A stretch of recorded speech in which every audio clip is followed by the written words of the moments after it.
tratada por muchos, admirada por todos, visitada por miles. Dale un ramo verde de luz a mi mano, una rienda corta y un galope largo. Nunca entré en Granada. Es la ciudad del embrujo a los ojos del viajero, donde lo judío, lo árabe y lo cristiano se superponen y excluyen a lo largo de sus 1000 años de historia.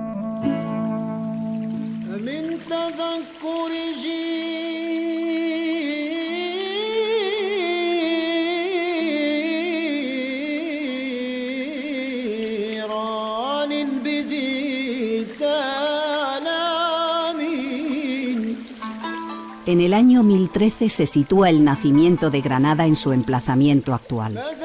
Pero antes ya existe un núcleo urbano en La Vega, al pie de las montañas. Los romanos lo llaman Ilíberis y los árabes, después, Ilbira.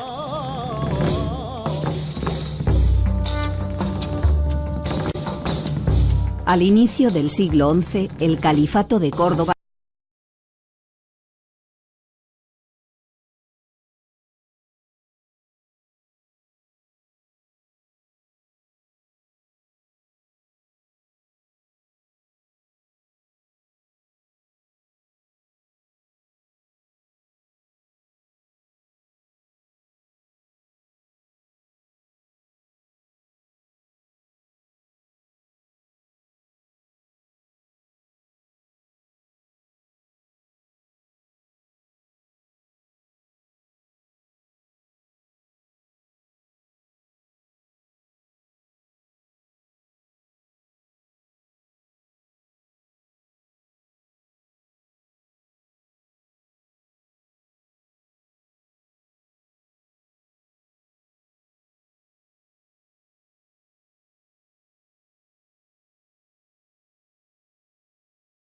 más en llano y menos propicia.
Católico, quitaré uno a uno los granos de esa granada y con ese nombre se queda.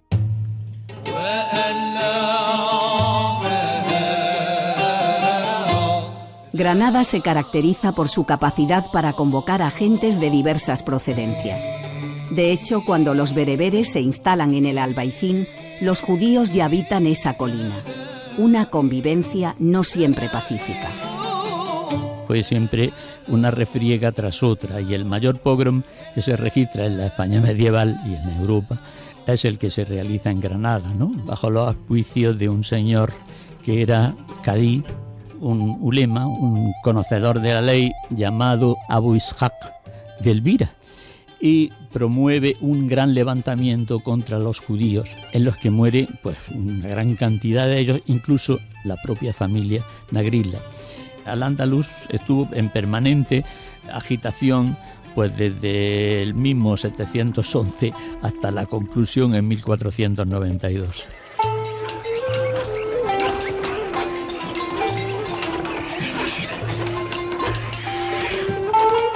El Albaicín se convierte en el epicentro de la ciudad, un barrio de artesanos y de acogida.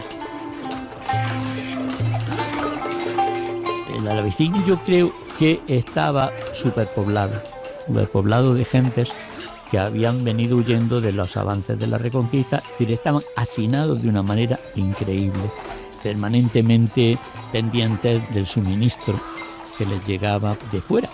Suministro, quiero decir, alimenticio, en fin, de toda índole, porque estaba perfectamente distanciado el poder del pueblo.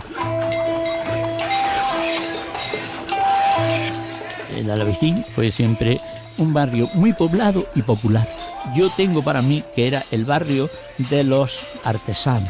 En la Edad Media los barrios se articulaban por gremios artesanales, incluso entre los musulmanes también, no solo entre los cristianos.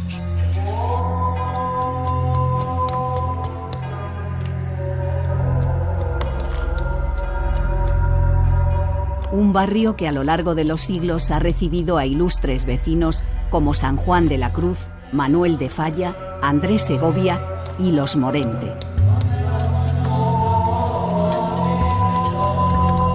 El Albaicín es un barrio único donde se juntan generaciones, costumbres, el paso del tiempo por las distintas educaciones y sobre todo, lo más importante, que es la diversidad de culturas que por allí han pasado, ¿no? Y la gente tan diferente y los momentos que ha tenido y que ha vivido esa ciudad. El Albaicín era el barrio que recogía a los débiles de cada momento. Es decir, ha sido un barrio siempre que ha mantenido viva la llama encendida de la magia de Granada.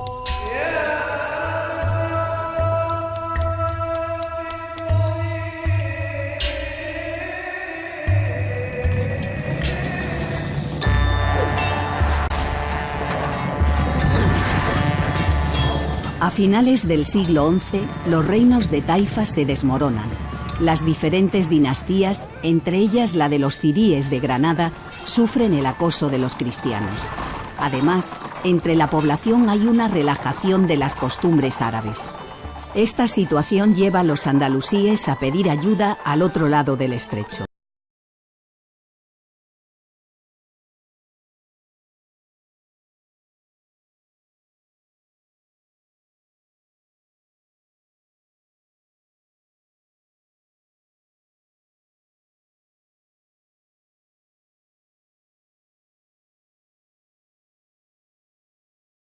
Había llegado la situación, según la visión bastante integrista de los almorávides, de una decadencia de costumbres y de trabazón religiosa bastante laxa.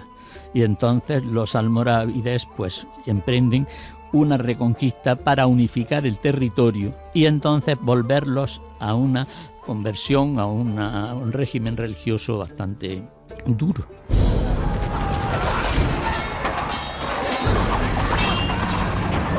Los almorávides fracasan en su intento y son sustituidos por los almohades, que tampoco van a parar el avance cristiano. Tras un siglo de luchas, en Granada se implanta el reino nazarí. Pax in nomine Domini, fets macabros lover celso. La Granada nazarí está sometida al reino de Castilla.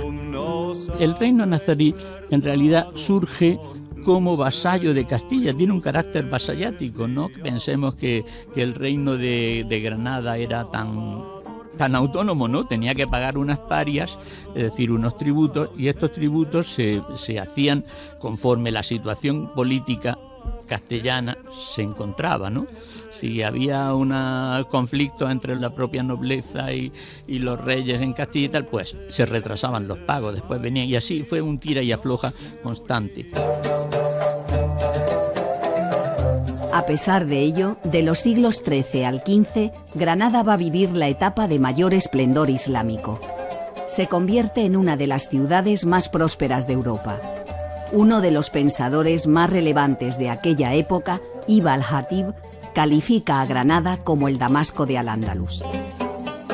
Granada es un mar de trigo y rica mina de seda y de azúcar por su situación junto al Monte de la Nieve. Son copiosas sus aguas y puro su ambiente. Numerosas sus huertas y jardines, espesas sus arboledas y abundantes las plantas medicinales. Una de las excelencias de Granada es que su tierra admite una siembra en pos de otra siembra y da unos pastos tras otros durante el año. Su vega, semejante a la campiña de Damasco, es el cuento de los viajeros y la conversación de las veladas. Pero esa riqueza y abundancia beneficia solo a unas pocas familias. Según el arabista Emilio de Santiago, el esplendor es más aparente que real. Todo lo fascinante que tiene el reino de Granada, el sultanato de Granada, es la capacidad de imaginación que se desarrolla en el árabe granadino. Lo sustancial del reino de Granada era un poco engañarse a sí mismos. Si usted se da cuenta, la Alhambra es un perfecto simulacro, porque usted la ve desde fuera y le parece un enorme bastión, una enorme fortaleza, y usted sabe que eso es mentira, porque dentro están los palacios más abigarrados y donde existe un verdadero trasunto de paraísos. Es decir, nada tiene que ver con ese aspecto fuerte y aterrador, ¿no?, que da desde fuera, esos maravillosos volúmenes que parecen como si fuese una composición cubista.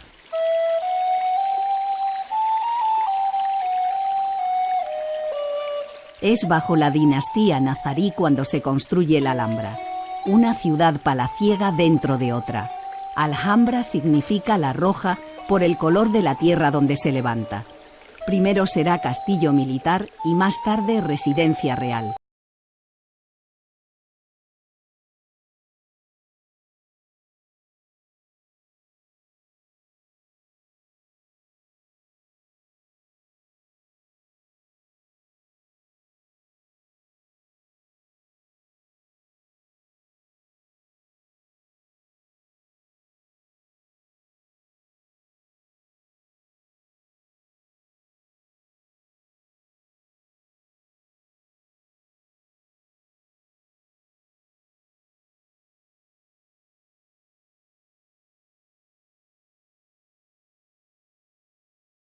Se edifica la poesía.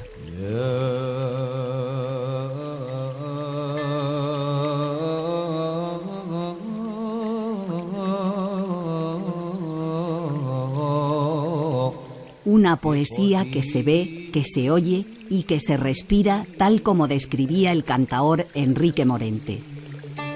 Yo el sentimiento de las magias de la Alhambra es el aroma, es el oxígeno, el aire que se respira en la Alhambra es diferente.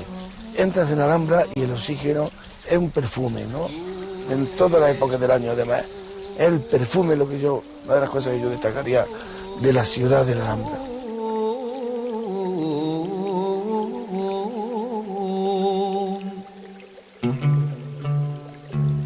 La construcción está cargada de simbolismo.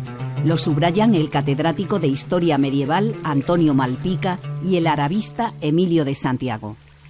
En su concepción la Alhambra es un oasis. Todo el sistema hidráulico es como un oasis. El oasis es la fuente de vida, la no muerte, la vida. En medio de un desierto donde no hay nada, existe el oasis. Y el oasis es una creación humana. No es algo que haya quedado o que sea espontáneo. Lo ha creado el hombre. Porque el agua puede simbolizar la eternidad. Por eso el gran afán de conseguir que el agua esté siempre. El agua es que en el Islam tiene un valor simbólico absoluto. El agua lustral es algo absolutamente conexo a la práctica religiosa. Es decir, los lavatorios preceptivos antes de la oración ya se lo indican.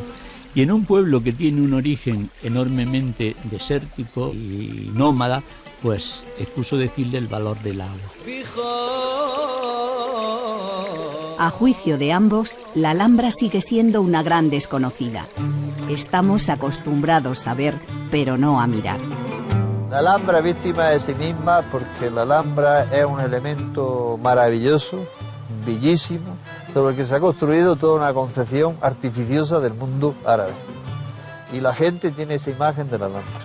Eso atrae una cantidad enorme de visitantes e impide que la Alhambra se contemple como es. Y la estética que hoy en día es predominante sigue siendo la del exotismo. La de que es una cultura exótica y una cultura que para explicarla hay que explicarla fuera de las claves de la lógica que tenía la civilización occidental. Decía el poeta Alexandre, mucho mirar no es conocer. El conocimiento de la Alhambra precisa de una documentadísima información y una apreciación de la realidad bastante objetiva. Hay un refrán árabe que se llama Naqt al-Arus, dice: las pecas de la novia lunares son para el novio. Es decir, la belleza obnubila y cuando una persona se obnubila, pues no tiende a valorar la realidad, diríamos en su justa medida.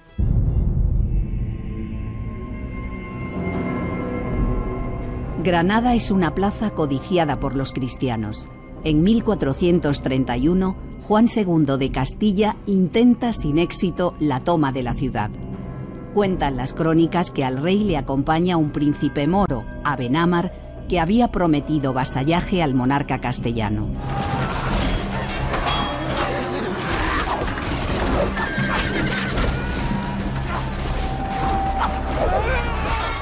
Tras una cruenta batalla fuera de las murallas, el ejército cristiano se retira. En su retirada, el monarca castellano y el pretendiente al reino nazarí contemplan desde lejos la ciudad soñada. Una estampa que nos deja un romance bellísimo. Abenamar, Abenamar, moro de la morería. El día que tú naciste, grandes señales había. Estaba la mar en calma. La luna estaba crecida. Moro que en tal signo nace, no debe decir mentira. Allí respondiera el moro: bien oiréis lo que decía. Yo te la diré, señor, aunque me cueste la vida, porque soy hijo de moro y de una cristiana cautiva. Siendo yo niño y muchacho, mi madre me lo decía, que mentira no dijese, que era grande villanía. Por tanto pregunta, rey, que la verdad te diría. Yo te agradezco, Abenamar. Aquí está tu cortesía. ¿Qué castillos son aquellos? Altos son y relucían. El Alhambra era, señor, y la otra es la mezquita. Los otros los alixares, labrados a maravilla. El moro que los labraba 100 doblas ganaba al día, y el día que no los labra, otras tantas se perdía.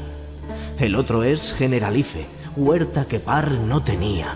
El otro Torres Bermejas, castillo de gran valía. Allí habló el rey Don Juan. Bien oiréis lo que decía. Si tú quisieses, Granada, contigo me casaría. Daréte en arras y dote a Córdoba y a Sevilla.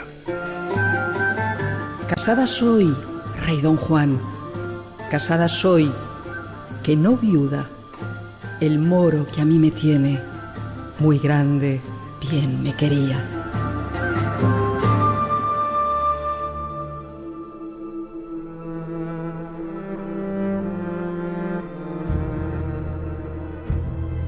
La Granada nazarí vive continuas intrigas cortesanas, lo que debilita progresivamente al sultanato. En los últimos años se enfrentan el sultán Muley Hassan y su hijo Boabdil. El rey Muley Hassan pues era enormemente licencioso, cosa que era mal vista por los ulemas, es decir, por los doctores de la ley musulmanes, y además era una persona pues que no tenía la simpatía del pueblo. Y a Abu Abdallah, a Boabdil, pues se le animaba en ese aspecto, incluso yo creo por su propia familia, porque la familia también estaba desunida, para enfrentarlo. Es decir, que las circunstancias coadyuvantes a ese enfrentamiento paterno-filial era probablemente los intereses de grupos o grupúsculos de poder. Para el profesor Emilio de Santiago, las luchas intestinas de la familia nazarí allanan la conquista de Granada, el último reino musulmán en la península. Desde la batalla de las Navas de Tolosa ya sabía el Islam que lo tenía todo perdido. Y los castellanos pues no tenían más que aguardar y tener una estrategia, diríamos, de soporte, de estrechamiento, que fue la que practicaron los reyes católicos después, es decir, al final. En 1482, los reyes católicos declaran la guerra al reino de Granada. Oíd, Oíd, oíd todos. Os habla su cristianísima alteza, el rey don Fernando, nuestro señor. Cristianos viejos de la Hispania, durante 8 siglos hemos venido luchando contra el invasor sarraceno que ocupara las tierras de nuestros antepasados visigodos. Ya solo queda en su infiel dominio el reino moro de Granada, antiguo feudatario de la corona de Castilla. Hemos tomado Alhama, pero fracasamos en la conquista de Loja. Cristianos, ha comenzado la guerra. Sé que será larga y difícil, por lo que os pido que no economicéis esfuerzo ni sacrificio hasta la derrota final del moro. Dios está con nosotros.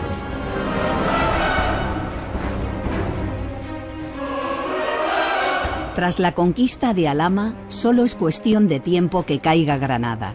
Boabdil trata de evitar que corra más sangre y, en contra de la opinión de sus consejeros, decide entregar la ciudad. No es cobardía lo que me amedrenta. Es el presentimiento de que nada podremos contra las armas cristianas. Habrá que rendir Granada. ¿Rendir Granada? Antes sea destruida por recio cataclismo y tragada por la misma tierra. No te reconozco como hijo de mi entraña y de mi estirpe, Boabdil.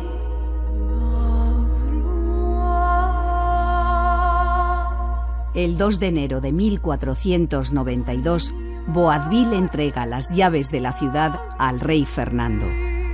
La toma de Granada se hizo por la noche y vino una embajada de los reyes cristianos presidida por Cárdenas y entraron por la Cuesta del Pescado, una cuesta muy conocida de Granada, hasta subir a la Alhambra, para que el pueblo estuviera, como por así decirlo, ajeno a lo que se estaba cocinando, ¿no?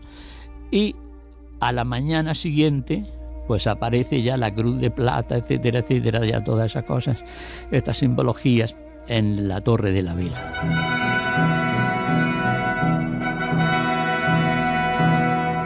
Boabdil y la reina Isabel firman las capitulaciones que, en principio, respetan las haciendas y las costumbres de los musulmanes.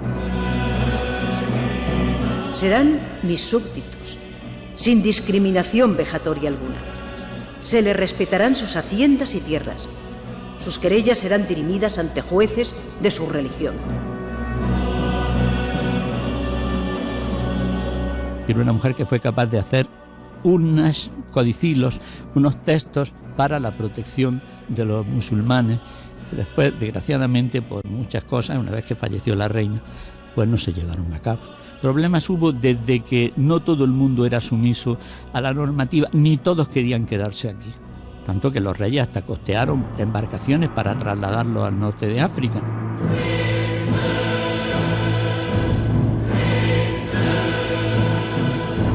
La Granada musulmana deja paso a la Granada cristiana.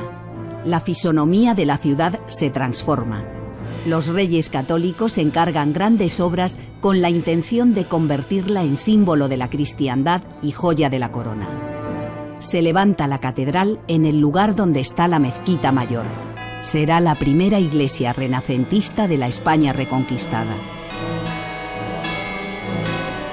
Lo que es indiscutible en los reyes católicos es un amor por Granada enorme, tan grande, que es la única que incluyen en su escudo de armas. Y la Alhambra que conocemos, la conocemos porque ellos la protegieron desde el principio. Y no le quiero decir ya a la reina Juana, que hasta le dio un texto maravilloso en el que aconseja a su hijo Carlos que cuide la Alhambra, etcétera, etcétera. Un amor indescriptible, tanto que quisieron reposar aquí para la eternidad.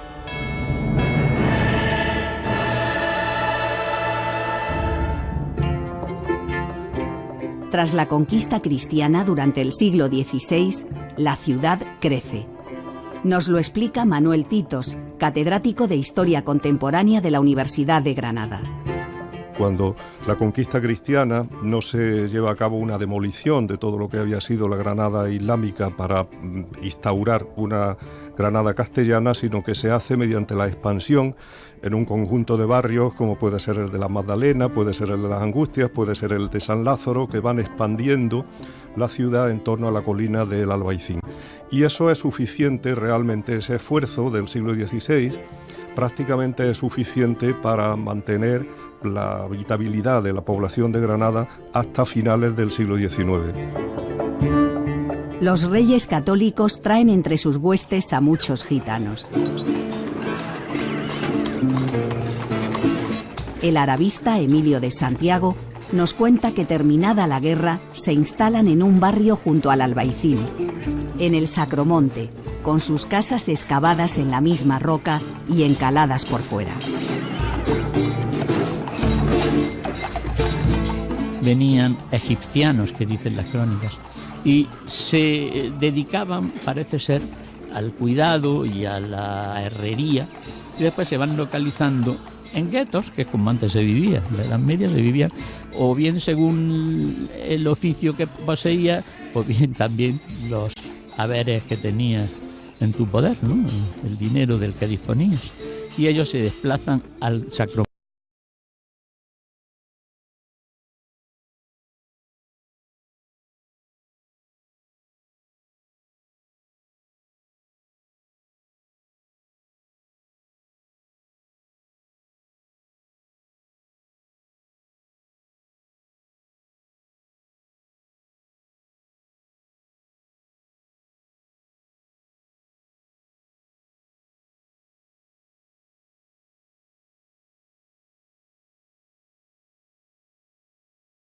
Es para muchos el barrio más distintivo de Granada. La mezcla de lo gitano y lo morisco da lugar a una expresión artística única, la zambra, pervertida con el paso de los siglos. El morisco que ponía duro al parjate de Esparto, ahora trae borceguíes argentados a los hados, las bodas y los bautismos, regocijos extremados, los celebran con las zambras compuestas a lo gallardo. A pesar de la firma de las capitulaciones, que venía a ser un pacto de no agresión, la convivencia entre musulmanes y cristianos no es fácil. Se incumple la letra del acuerdo. Los vencidos ven cómo se restringen sus derechos y al mismo tiempo son sometidos a una fuerte presión fiscal por parte de los vencedores. Bajo el reinado de Felipe II se aprueba la famosa pragmática que prohíbe los usos y costumbres de la población morisca. Su promulgación coincide con un frenazo en el florecimiento económico por el descenso en la producción de la seda. Todo ello agrava la situación socioeconómica de los moriscos. En 1568, la población morisca, con Aben Humeya al frente, se subleva contra el poder cristiano. Felipe II manda a Juan de Austria a sofocar la rebelión. En 1571 se pone fin a la revuelta. Entonces el rey lleva a cabo un sistema de tierra quemada, expropia las propiedades de los sublevados y expulsa a los moriscos de Granada. Una decisión de graves y prolongadas consecuencias para la ciudad, como explica el arabista Emilio de Santiago. Todas las expulsiones, así de manera drástica, son nocivas. La de los judíos, ¿para qué le voy a decir? Y la de los moriscos era una cantidad de mano de obra la que se llevaban, una cantidad de conocimientos.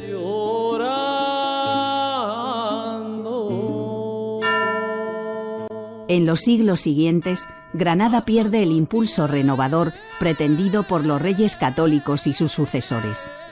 Desde el siglo XVII hasta finales del XIX, Granada es una ciudad sacralizada, conventual y burocrática.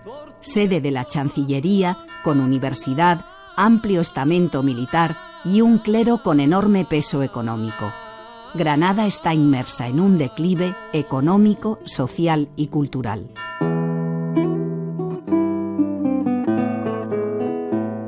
A principios del siglo XIX, las huellas del Islam se han difuminado. No en vano han pasado ya 200 años desde la expulsión de los moriscos y 300 de la castellanización de la ciudad. El patrimonio de Al-Ándalus en parte ha desaparecido y lo que queda está medio destruido, como explica Manuel Titos, catedrático de Historia Contemporánea de la Universidad de Granada.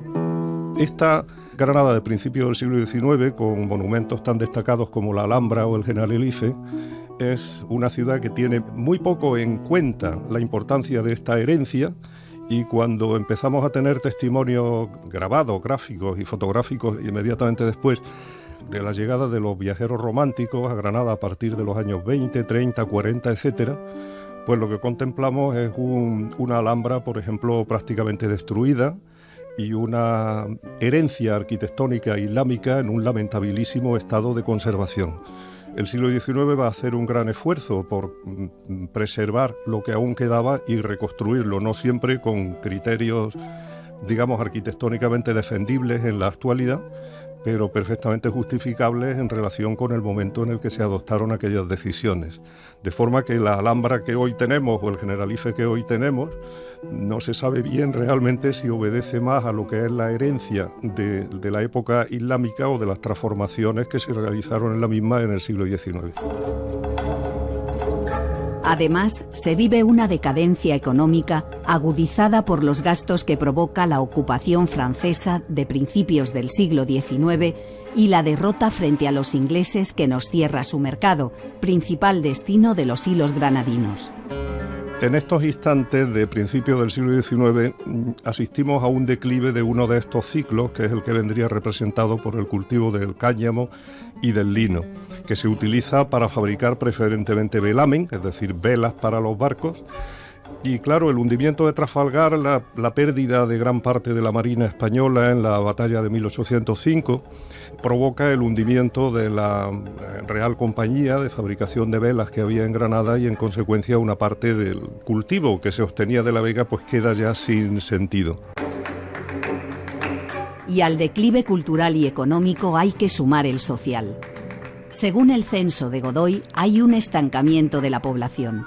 Las estadísticas confirman que no hay un crecimiento demográfico, síntoma de que en Granada no hay una buena calidad de vida. Por otra parte, las condiciones higiénicas y sanitarias de Granada no eran buenas, como consecuencia de que el tifus, es paradójico que teniendo Granada unas aguas tan excepcionales, por estar Sierra Nevada ahí al lado y por tener pues una serie de pantanos naturales a base de nieve que no pueden dar una agua más pura, pues sin embargo el tifus se cebaba todos los años o periódicamente en la población granadina, produciendo algunas veces auténticas mortandades que impedían también el crecimiento.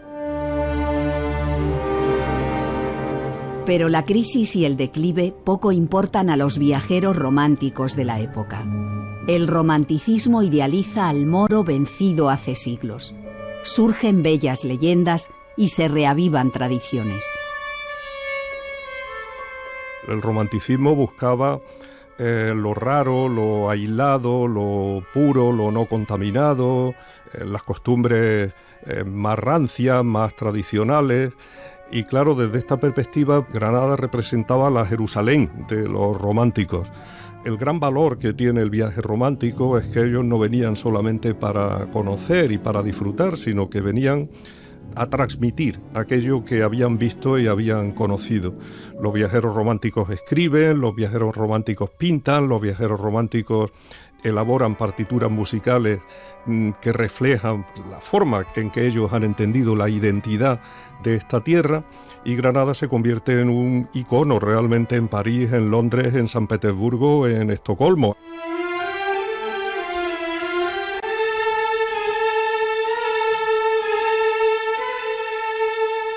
Granada es visita obligada. Por ella pasan escritores como Chateaubriand, Víctor Hugo, Alejandro Dumas, Teófilo Gautier e ilustradores como Doré y Davilliers. Entre todos ellos sobresale un nombre, Washington Irving, como relata el periodista y editor Juan Barceló. Irving es un viajero excepcional, por otra parte, porque sufre el encanto, o tiene el placer del encanto de la Alhambra desde dentro, y desde una Alhambra que tiene un aire, un semblante romántico, estrictamente romántico, y ese mundo que él recreó en Alhambra, viviendo en ella, junto a una cantidad de gente que vivía allí porque estaba abandonada en gran parte y porque se podía vivir en ella sin más que ir y coger una habitación y meterse en ella y arreglarla. Y bueno, pues creó un espacio intelectual con el mundo granadino que era inédito. Él nos legó algunos lugares comunes, eso es cierto, pero sobre todo nos legó una visión de la Andalucía romántica que es un descubrimiento para el mundo y del cual nosotros mismos somos herederos hoy día. Este hispanista estadounidense narra en su celebérrima obra Cuentos de la Alhambra que siendo niño a orillas del río Hudson lee sobre las guerras civiles de la Granada musulmana. Mi fantasía recorrió con frecuencia las románticas estancias de la Alhambra. Y he aquí, por vez primera, realizado el sueño. Todavía, sin embargo, no doy crédito a mis sentidos y hasta dudo que habite el palacio de Boabdil o que contemple la hermosa Granada desde sus balcones. Otro de los viajeros más conocidos es el escritor francés Théophile Gautier. En su obra Un viaje por España hace un retrato impresionista del ambiente granadino de entonces. Granada es alegre, risueña, animada, aunque ya no posea su antiguo esplendor. La petulancia andaluza presta a las calles un movimiento y una vida que no conocen los grandes paseantes castellanos, tan silenciosos como su misma sombra. Las callejas sinuosas, por las que no pueden circular calesas, recuerdan en todo a las morunas callejas de Argel. El único ruido que se oye es la herradura de algún mulo que arranca chispas a los guijarros, o el son monótono de una guitarra que bordonea en el fondo del patio.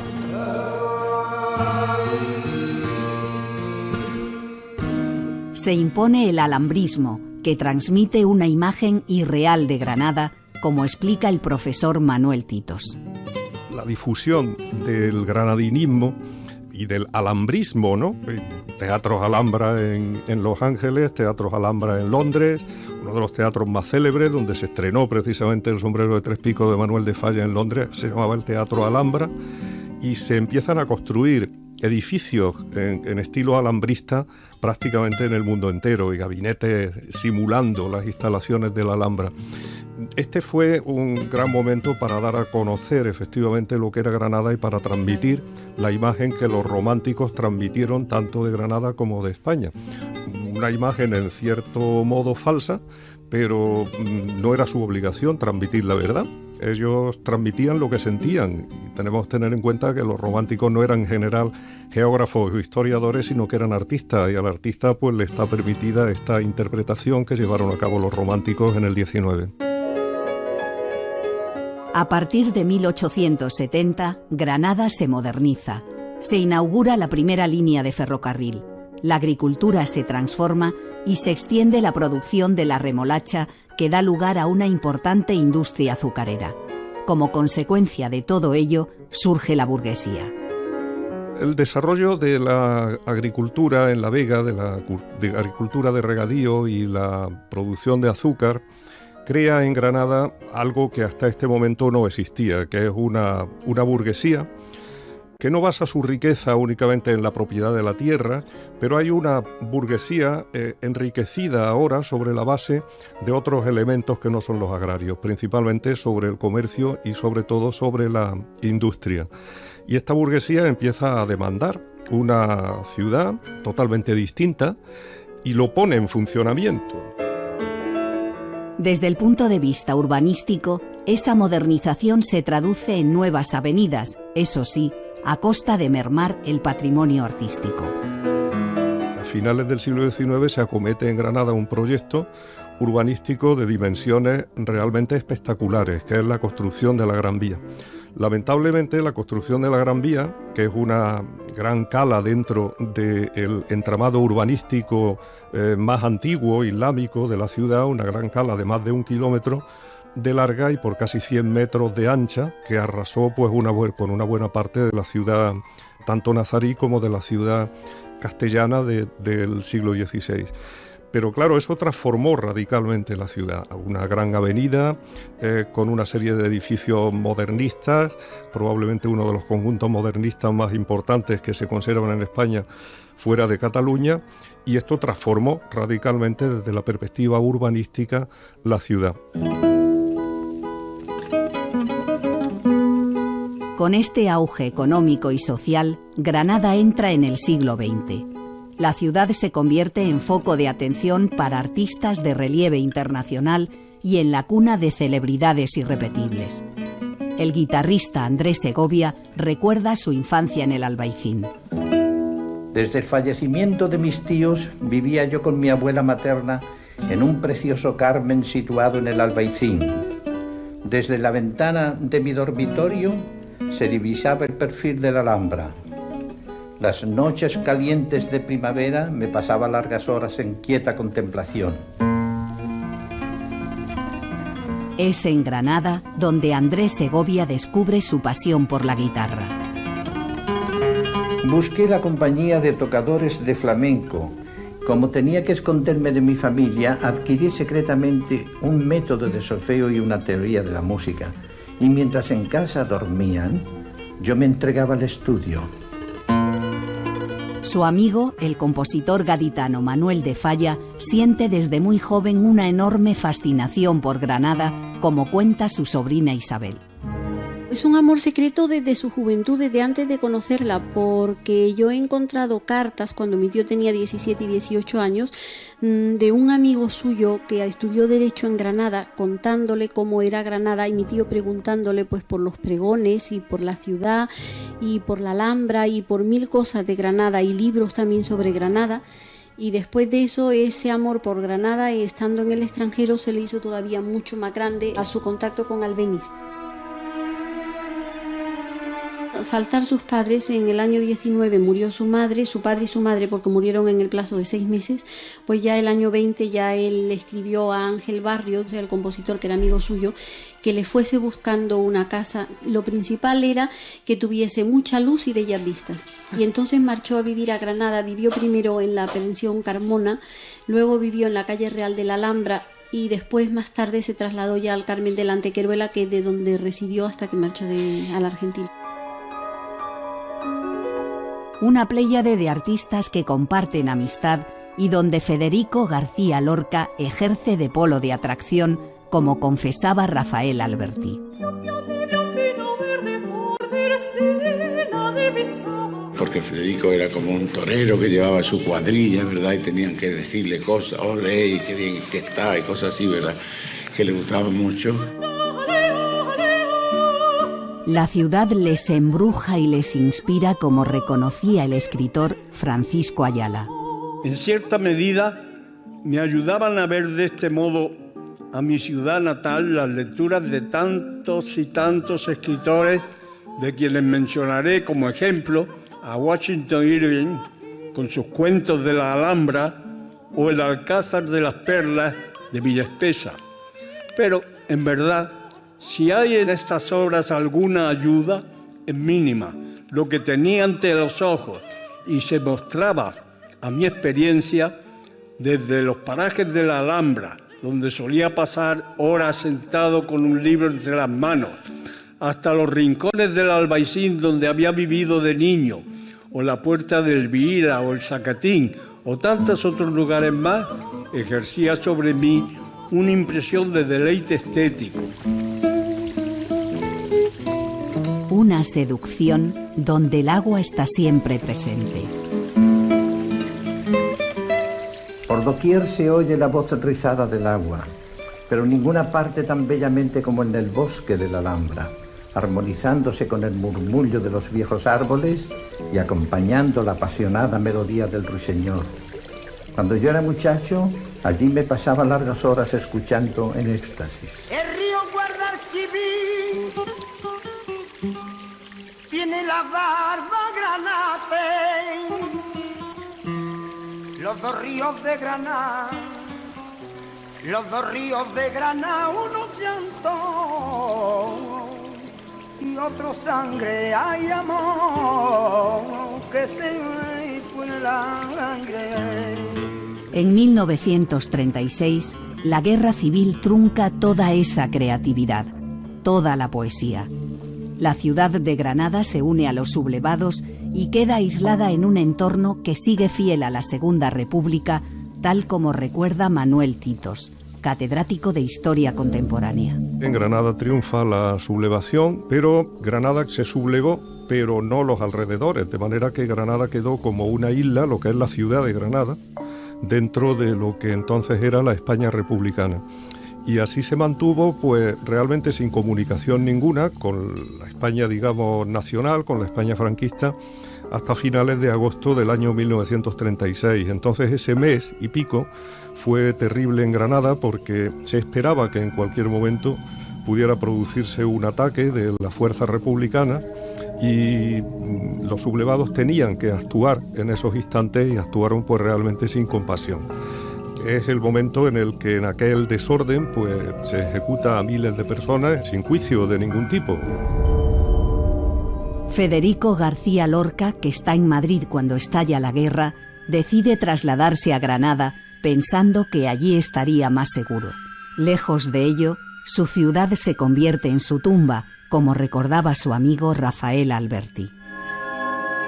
Federico, recuerda bien, me invitaba siempre a final de curso acá a que fuera a su casa, a la Huerta de San Vicente, a pasar el verano con él, a escribir juntos o a divertirnos. Pero yo siempre pensando que está cerca todo en España, que podía ir en cualquier momento, pues le dije que no fui. Y Federico, huyendo de Madrid, pensando que se iba a pasar aquí algo muy terrible, pues se fue a su propia Granada, en donde allí le esperaba su propia muerte.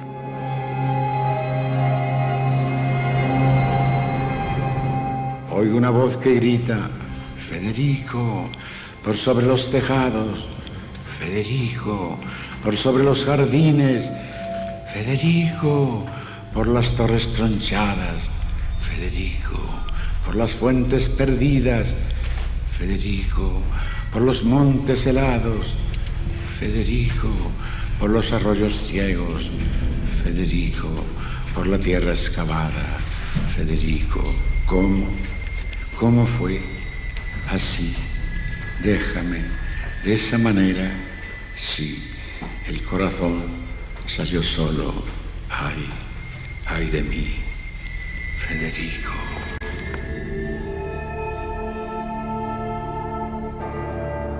La muerte de García Lorca ha sido y es un símbolo de una España rota, como confiesa el poeta granadino Luis García Montero. Lorca es una presencia muy viva en la ciudad, no solo literaria, sino también histórica. Creo que él representa la ciudad que se borró con la guerra civil. Yo empecé la poesía imitando a García Lorca y eso es una experiencia que suelen tener casi todos los poetas, que empiezan imitando a alguien. En mi caso, García Lorca, porque soy de Granada y porque significaba la memoria y el futuro, lo que había que recuperar del pasado para hacer un futuro nuevo en mi ciudad, ¿no? Granada, como el resto del país, tardará en superar las heridas de la guerra civil. La economía no recuperará el esplendor de antaño, si bien Antonio Gallego Burín trata de dar un impulso urbanístico a la ciudad con su plan de reforma y ensanche. Pero sobre todo surge un nuevo motor de desarrollo, la universidad. Es imposible entender la ciudad de Granada sin la influencia de su universidad. Y hoy día, indudablemente, el aspecto más influyente tanto del desarrollo cultural como del desarrollo económico de la ciudad de Granada y de la provincia de Granada está indudablemente en manos de la universidad. Una universidad que se funda en 1532, si no recuerdo mal, cuyo distrito universitario pues ha abarcado durante muchísimo tiempo a media Andalucía. Es decir, es un polo de atracción de estudiantes procedentes del resto de España. Granada es polo de atracción para los jóvenes y también de retorno para algunos de sus hijos ilustres, como Miguel Ríos. A Granada siempre la he tenido como el sitio donde volver, ¿sabes lo que digo? El referente donde si me iba muy mal las cosas, vuelvo a Granada. Que el embrujo se queda pequeño para describir esta ciudad. Esta ciudad es leyenda y va un poco más allá del embrujo, a pesar de todos los sátrapas que han querido cargársela durante tantos años de oscuridad. Esta ciudad ha resistido y resiste además porque, entre otras cosas, tiene gente que la encumbran y que la visitan y que la padecen y que la engrandecen. Qué lejos por mares, campos y montañas, ya otros soles miran mi cabeza cana. Nunca fui a Granada, mi cabeza cana, los años perdidos. Granada escribe su historia trufada de leyendas. No renuncia a su embrujo, aunque se resiste a ser una mera postal del pasado. Seguirá siendo admirada y visitada, porque como dijo el escritor francés Alejandro Dumas, un placer mayor que el de ver Granada es el de volverla a ver. Dale un ramo verde de luz a mi mano, una rienda corta y un galope largo. Nunca entré en Granada. Granada, 1000 años de historia y leyenda. Un programa de Mamen del Cerro. Nunca vi Granada. Qué gente enemiga puebla sus adarves, que en los claros ecos, libres de sus aires, nunca fui a Granada, que en esos jardines aprisiona y pone cadenas al alma de sus multidores. Nunca